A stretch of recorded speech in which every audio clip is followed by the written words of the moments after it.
Here's how you change a radiator TRV head. This one snapped off at the top, you can see the white bits in there. And this one is Drayton TRV Classic.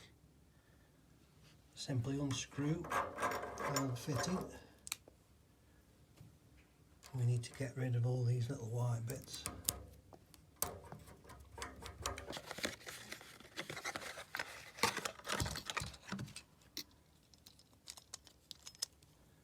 There's the new one. Push down and screw the collar on at the bottom.